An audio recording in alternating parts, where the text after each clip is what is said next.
అత్యంత విలువైన వస్తువు ఉందనుకోండి, మనం ఏం చేస్తాము? ఇంట్లో లోపలి రూమ్లో మూల కార్నర్లో ఉన్న ఒక బీరువాలో, ఆ బీరువాలో ఉన్న లాకర్లో మళ్ళీ సైడ్ లాకర్లో ఒక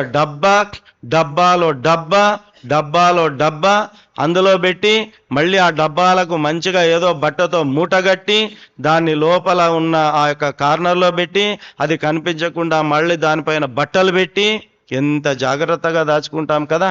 అదే కొంచెం మామూలు ఉందనుకోండి, లోపల లాకర్లో పెడతాం. ఇంకా కొంచెం మామూలుది ఉంటే మామూలు లాకర్లో పెడతాం. ఇంకా కొంచెం మామూలుది ఉంటే బీరువాలో ఉన్న ఏదో ఒక అరలో పెట్టేస్తాం.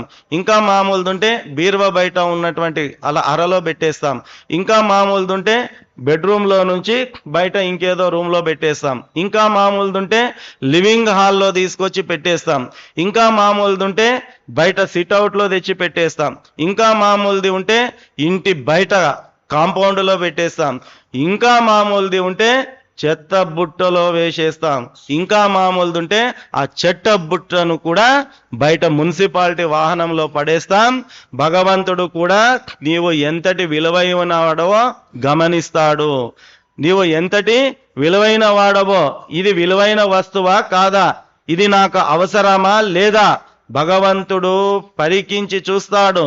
తనకు ఇది అవసరమైన వస్తువు అనుకుంటేనే నీకు అవసరమైన వస్తువును నీవు ఎలా జాగ్రత్తగా దాచుకుంటావో, భగవంతుడు కూడా వీడు నాకు అవసరం అనుకుంటే అంతే జాగ్రత్తగా దాచుకుంటాడు. తాను కను రెప్పగా నిన్ను కాపాడుతాడు. ఇక నీవు అవసరం లేదనుకున్న నాడు ఎట్లా అయితే మనం పనికిరాని వస్తువును బయట పారివేశామో నిన్ను కూడా ఎత్తి పారివేస్తాడు. అంటే నీలో ఉన్న ఊపిరిని తీసేస్తాడు. This is the waste item. దీంతో మనకు పని లేదు. ఏం డ్యూటీ ఇచ్చినానో ఆ డ్యూటీ చేయడం లేదు. వీడు ఇంకా వేరే ధ్యాసలోనే ఉన్నాడు. నేను ఎందుకొరకు పంపించినానో కనీసం దాని మీద వీడికి దృష్టి లేదు. కాబట్టి నేను ఏ దాని కొరకు అపాయింట్ చేసుకున్నానో ఈ ఎంప్లాయ్ ఆ పని చేయడం లేదు. కాబట్టి యజమాని అయిన భగవంతుడు ఎంప్లాయ్ అయిన మనల్ని ఏం చేసేస్తాడు? తొలగించేస్తాడు.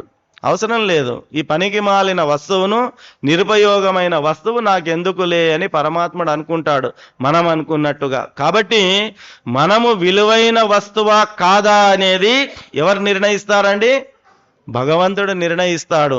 కాబట్టి ఆ భగవంతుని దృష్టిలో మనము విలువైనటువంటి వాళ్ళము అనేది ఆయన బుక్కులో, ఆయన రిజిస్టర్లో మన పేరు ఎక్కాలి అంటే మనం ఏం చేయాలా? ధర్మ సాధన చేయాలి.